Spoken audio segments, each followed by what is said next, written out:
yang terpenting adalah apapun kondisinya, semua ini kita dapatkan. Hal tertinggi adalah ketika kita bisa masuk surga sekeluarga. Dan ini Allah Subhanahu wa taala gambarkan di dalam Al-Qur'an, udkhulul jannah antum wa azwajukum tuhbarun. Kata Allah, masuklah kalian ke dalam surga, tapi jangan sendirian, bersama pasangan kalian. Di dalam ayat yang lain, bersama anak keturunan kalian. Jadi kita itu insya Allah Pak, ketika Allah mengizinkan kita itu bukan hanya menikah di dalam urusan dunia gitu, di kehidupan sekarang, tapi kita bisa bersama pasangan kita, anak cucu kita itu di surga. Kebayang nggak sementara di dunia kita gagal memilih? Lalu bagaimana kita bisa membersamai mereka bersama-sama di surganya nanti? Oleh karena itu perlu dirawat. Pasangan kita perlu dirawat, anak-anak kita perlu dirawat.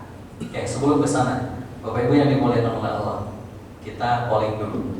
Menurut Bapak Ibu sekalian, pasangan kita itu beban atau anugerah? Bukan atau anugerah? Anugerah. Anak-anak kita itu beban atau anugerah? Anugerah. Anak-anak kita itu lebih banyak nuntut dari kita atau lebih banyak ngasih ke kita? Nuntut. Yes, kembali. Anak kita itu beban atau anugerah? Anugerah. Anak kita itu lebih banyak nuntut dari kita atau memberi kepada kita? Betul kan?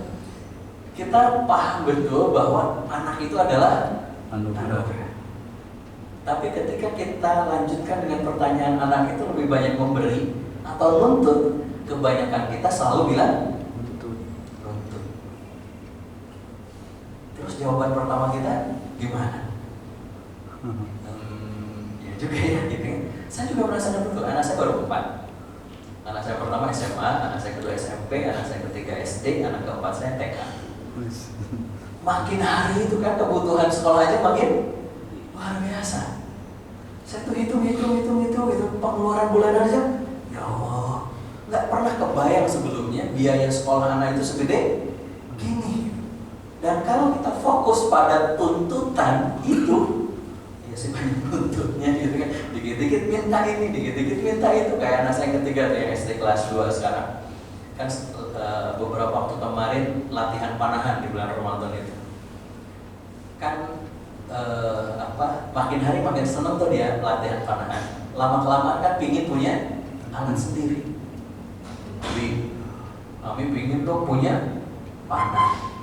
Pas saya tanya, ternyata harga panah itu gak murah kan? Gitu, yang bagus ya maksudnya. Yang bagus tuh kalau buat latihan profesional bisa jutaan rupiah. Saya bilang ke yang melatihnya, ada yang ekonomis kan? Ada Ustaz gitu kan, ini busurnya 500.000. Aduh, ada yang lebih murah nggak? Saya bilang gitu. Ya namanya buat latihan dulu lah gitu kan. Ada saat ini 300.000. Kalau panahnya satu bijinya 25.000. Ini paling murah. Yang agak bagus 50.000. Minimal berapa? Ya terserah Pak Ustaz gitu kan. Mau 1 juga boleh, mau 5 boleh, setengah lusin juga boleh. Anak saya, itulah anak-anak kita kan. Makin terus berkembang, makin terus bertumbuh, kebutuhan mereka pun makin. Dan kalau kita salah memposisikan antara anugerah dengan beban, kita pasti akan. Padahal di awal kita nyebut anak kita itu anugerah. Anak saya pertama juga sama, SMA sekarang kelas 12, kelas 3. Sekarang dia punya tugas dari sekolah. Tugasnya apa? Nanti November dia berangkat satu angkatan ke Korea untuk belajar ke beberapa universitas di Korea dan pusat teknologi di Korea kayak Hyundai dan sebagainya. Kemudian kita kumpul dengan para orang tua dan sekolah. Biaya ini perlu berapa sih untuk berangkat ke sana? Dan di sekolah anak saya ternyata itu rutin tiap tahun. Maksudnya tiap tahun kelas 3 itu harus punya program ke luar negeri. Tetapi luar biasanya tidak boleh minta dari orang tua. Aduh, saya mikir lagi kan gitu. Gimana ceritanya anak kelas 3 suruh cari duit? Tapi luar biasanya guru-guru di sekolah anak saya, tenang Pak, insya Allah bisa. Kita bantu, bimbing, dan kita arahkan. Terus apa yang akan mereka lakukan? Itu terserah mereka. Kita kasih beberapa opsi, ada yang jualan, ada yang presentasi, ada yang kerja, dan sebagainya. Waktunya 6 bulan. Harus masing-masing mengumpulkan 20 juta rupiah. Saya bilang, ya Allah, kan kita juga jadi ikut mikirin kan gitu kan. Tapi anak-anak kita gimana? Santai aja gitu kan. Udah berapa? Baru 1 juta. Terus gitu kan. Kalau kita keliru menempatkan, semua problem itu akan menjadi beban. Padahal kalau saya memperhatikan, ya Allah, makin anak itu berkembang, betul ada beban yang di dalam pundak kita. Tapi rasa-rasanya anugerah mereka sebagai anak itu jauh lebih besar. Lebih besar. Saya merasakan betul itu. Bahkan ketika pandemi kemarin, anak saya pertama ini kedua matanya ketika SD katarak. Dan itu jarang kan dari anak kecil katarak. Kalau orang tua kan udah biasa. Ini anak, saya nggak curiga awalnya, tapi ketika dia baca Quran, kenapa harus pakai senter? Jadi kalau baca Quran itu pakai senter kecil. Kenapa nggak kelihatan? Iya Bi. Kalau lihat ini, kenapa? Silau. Pas diperiksa saya kira minus, ternyata katarak. Dan itu bagi kita, ya Allah.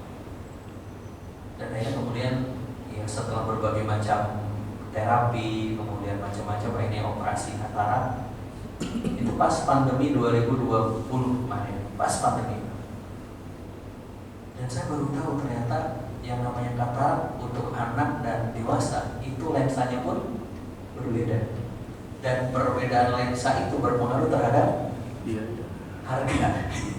Ya Allah, itu kan. Tapi kan itu, kalau kita memikirnya itu adalah beban, selamanya itu akan menjadi beban.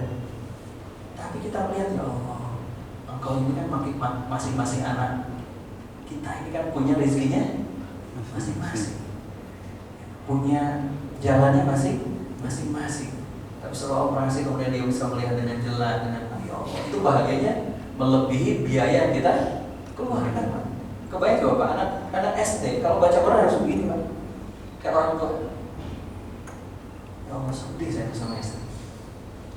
Sampai sama istri bilang, Papi, saat itu per mata itu 30 juta kayaknya. Lagi pandemi lagi gitu ya. Oh maaf, makanya pandemi tetap digaji ya. Saya trainer, pandemi itu jadi pengangguran. Tapi begitu. Tapi saya meyakini bahwa apapun kondisinya, anak kita itu adalah anugerah, sebagaimana pasangan kita.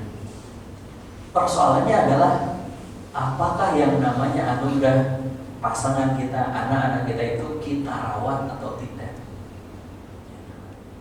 Karena Allah SWT mengingatkan kepada kita, qad aflahal mu'minun. Keberuntungan bagi orang yang beriman itu punya syarat. Syaratnya di ayat yang ke-8, walladzina hum li amanatihim wa ahdihim ra'un. Orang yang beruntung itu bukan yang punya amanah. Berarti amanah itu bisa pasangan, bisa anak, ya, bisa pekerjaan, bisa harta, bukan. Tapi yang mampu merawat, memelihara apa yang Allah berikan. Makanya tidak sedikit orang yang diberikan harta tapi nggak mampu merawat. Orang diberikan jabatan, eselonnya terus naik gitu kan, jabatannya terus naik tapi nggak bisa merawat. Padahal kata Allah, yang diberikan keberuntungan oleh Allah itu adalah walladzina hum li amanatihim wa ahdihim ra'un, yang pandai merawat. Makanya Rasulullah SAW bersabda, innallaha la yanzuru ila suwarikum wa amwalikum. Allah nggak memandang rupa kita, harta kita, walakin yanzuru, tetapi Allah memandang ila qulubikum wa a'malikum, kepada hati dan amal-amal kita. Ini kita duduk di sini. Dua itu yang akan dinilai, amalnya dan kondisi hatinya. Nah, kondisi akal dan hati ini termasuk di dalamnya adalah merawat setiap amanah. Maka perlu merawat cinta di dalam rumah tangga. Biar apa? Satu, pasangan kita terjaga. Dua, anak-anak kita pun terjaga. Banyak problem anak-anak itu bermula dari problem keluarga, hubungan orang tua dengan anak. Gimana cara merawat cinta kita di dalam rumah tangga? Yang pertama, kita khususnya dengan pasangan, kita harus pandai mengelola dengan seni mengalah. Kenapa? Karena kalau gontok-gontokan gak akan pernah selesai. Urusan makan aja, baik suami atau istri, kapan selesai permasalahannya? Sampai salah satunya mengalah, itu aja. Berantem mau di rumah makan Padang atau di rumah makan Sunda, itu gak akan pernah selesai sampai salah satunya mengalah. Daripada kemudian berantem, lebih baik sudah mengalah aja, baik kita sebagai suami atau sebagai istri. Kenapa? Karena yang namanya pernikahan itu bukan tentang menang dan kalah gitu loh, tapi tentang merawat amanah. Coba kalau kita berbicara tentang bagaimana keluarga saat baginda Nabi Sallallahu Alaihi Wasallam, apakah Rasulullah banyak nuntut dari istri? Enggak. Ada masalah diselesaikan sendiri, gak minta sama istri. Baju sobek gak minta dibenerin sama istri, dijahit sendiri. Bahkan punten mohon maaf, urusan makan dan minum pun Rasul gak pernah ngeluh dengan apapun yang diberikan oleh istri. Coba kalau gitu, suatu ketika Nabi SAW pernah minum, dan minum Nabi SAW itu gak pernah dihabiskan. Jadi Nabi itu kalau minum di gelas disisakan setengah. Untuk apa? Untuk diminum oleh istri. Coba kalau kita di rumah dikasih minum disisain setengah, istri kita bilang apa? Beda kan? Karena sudah saling paham gitu. Istrinya akan mencari tahu dari mana Nabi meminum, gelas itu nempel di bibir Nabi. Maka dari titik itulah kemudian istri Nabi pun meminum. Suatu ketika Nabi dikasih minum sama istrinya, lalu istrinya melihat Nabi menghabiskan minuman itu. Apa yang apa? Biasanya tidak dihabiskan, tiba-tiba dihabiskan. Kalau berbicara menang-menangan, pasti istri akan protes. Tumben dihabisin, udah gak ingat ya sama aku. Kan begitu kan? Tapi saya istri Nabi sudah paham. Oh, mungkin Nabi haus. Barulah kemudian gelas itu diambil, lalu dibawa ke tempat di dapur. Barulah kemudian sang istri Nabi tercengang. Kenapa? Karena ternyata di dapur tempat menuangkan air yang terbuka ada wadah, bukan madu atau gula, tapi garam. Maksudnya berarti air yang tadi diminum oleh Nabi itu adalah air asin. Tapi kenapa Nabi habiskan? Bukan masalah, kan kalau kita misalkan baru minum udah terasa asin gimana? Apa-apa mah gitu kan? Wah gitu ya. Kenapa? Karena kita merasa harus menang kan gitu. Tidak dilayani dengan baik oleh istri. Tapi Nabi tidak. Diminum aja dihabisin. Biar apa? Supaya istri nggak tahu kalau air itu asin, makanya dihabiskan. Kebayang kalau disisain setengah dan istri tahu kalau itu air asin. Begitulah sang Nabi dengan istri. Bagaimana merawat cinta dengan saling mengalah, seni mengalah. Yang kedua adalah seni mendengar. Dan Nabi SAW adalah suami yang paling sering dan pandai mendengar keluh kesah istri. Ini buat kita Pak, para suami. Istri itu kadang memiliki bahasa yang berbeda dengan kita. Kalau ke mall, bapak-bapak nih bersama istri, lalu istri bilang, Pak, tas itu bagus ya, jangan dilihat harfiah. Itu bukan bertanya. Coba kalau kita jawab, oh iya bagus mah, itu menyakitkan hati istri. Dan itu tidak semua suami paham dengan kata-kata istri. Misalkan istri bilang begini, Pak lapar nggak? itu bukan bertanya demi Allah, tapi istri itu lapar, ingin makan. Lalu kemudian Anda menjawab, enggak. Dan Anda kemudian santai aja. Itu Anda baru akan merasakan ketika istri sudah gemeteran karena sudah lapar. Jadi kalau istri nanya, Pak, lapar nggak? Itu sebenarnya, Pak, makan yuk. Jadi ketika istri berkata, Pak, tasnya bagus ya, itu maksudnya beli dong gitu. Dan ketika kemampuan kita tidak baik dalam mendengar kata istri, itu problem. Makanya Ali bin Abi Thalib pernah mengatakan, man ahsanal istima', siapa saja yang paling pandai mendengar, maka dia adalah orang pertama yang paling mendapatkan manfaat kebaikan dari itu. Makanya komunikasi terbaik itu pertama komunikasi mendengar.